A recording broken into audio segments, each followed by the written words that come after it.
Now look, if you caught our last episode, you know we broke down the wild situation that went down at the Knock X Pro Wrestling event in Los Angeles, where Rampage Jackson's son, Roger Jackson, beat on wrestler Syko Stu. Well, there's a wrestler named AJ Manor that's catching a lot of backlash for telling Raja to give Syko Stu what they call a receipt when they was backstage, and it's all caught on video.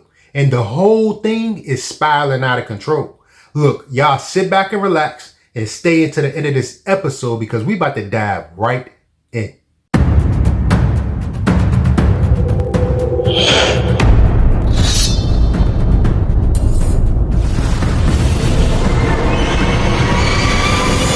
Welcome back to another episode of Eyes Low, Belly Full. As y'all know, this marks episode 128. So first off, Syko Stu's condition. Well, reports say that he's awake and he's obviously still, still shooken up by all them punches, but he's up and he's recovering. And the fact that this even got to this point shows you how bad communication broke down backstage. Now, AJ Mana, he did what a lot of people was waiting for. He spoke up. He put out a Facebook post basically saying that he was in character.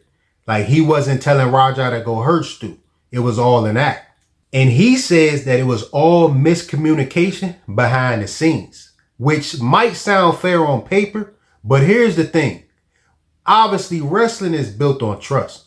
And you can't just throw a line out there like give him a receipt to someone who isn't a trained pro wrestler and expect for them to know the difference between, working a punch and trying to kill the guy. Now, obviously, Raj, I know he went a little overboard with it. Like he slammed him on his head. He was unconscious. Like even in MMA, once a person unconscious and all that, the ref usually stop it and everything like that. So he know that he kind of, he went too far. Some people didn't expect for him to go that far though, like trying to real life take him out.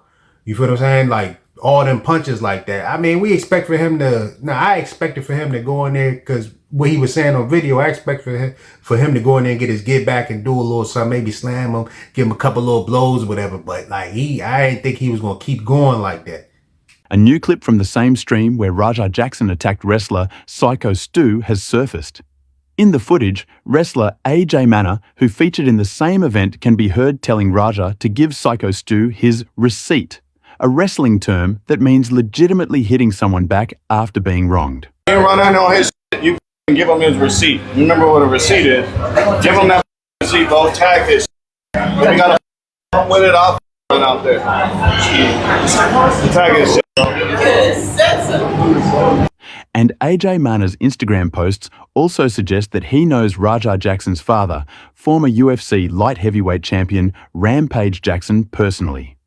And this is where things get a little deeper because wrestling thrives on that balance between fiction and reality. And of course, the best matches are the ones that blur the line, but once somebody breaks that trust, the whole illusion shatters. Think about it. Wrestlers put their bodies in someone else's hands every single night. No diddy. So if someone goes off script, takes liberties, or in this case, encourages someone outside the business to make it real, you're playing with fire. That's it. They told me to hit him and just leave. Somebody who pull me off of him will leave. I'm telling you, I'm gonna hit him as many times as I can. Watch. No, they didn't tell me to fake hit him. They said I could hit him for real. Yeah, they allowed me to hit him for real. If he hits me back for real, I don't give a fuck. I want him to.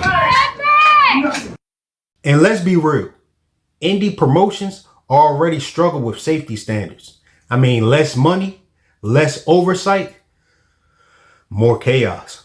And that's why this story blew up the way it did.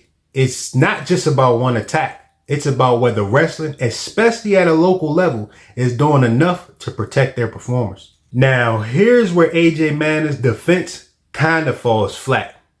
Even if he truly meant it in character, the damage is already done.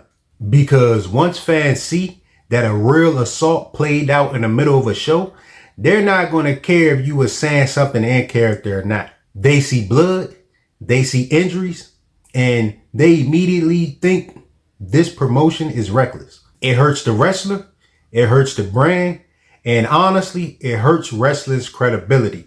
And in an era where wrestling is already fighting for their mainstream respect, this is the last thing that the industry needs. So where does this leave AJ Minor, Raja Jackson, and Syko Stu?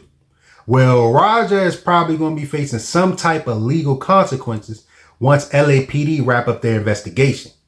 And Syko Stu, he obviously got a long road to recovery, but hopefully this brings him more support from the wrestling community. And AJ Minor, on the other hand, he's probably going to be dealing with this backlash for a long time, even if promoters believe him. A lot of other wrestlers won't forget that he played a role in what went down. And at the end of the day, this whole situation is a warning shot. Wrestling is supposed to be entertainment. It's supposed to look dangerous, not be dangerous. And when people forget that, or when miscommunication turns into real violence, that's when lives get changed forever. And indie promotions need to start treating safety like it's the main event, because all it takes is one bad decision or one bad call, and suddenly your show isn't just making headlines, it's making police reports. Now, I want to hear y'all thoughts on this. Do y'all buy AJ Minor's defense, or is he just trying to cover himself up after things went south? Go ahead and let me know in the comments below.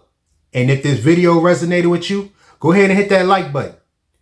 Give me a thumbs up, and also subscribe and hit that bell notification for more episodes. I'm going to catch y'all in the next one. Peace.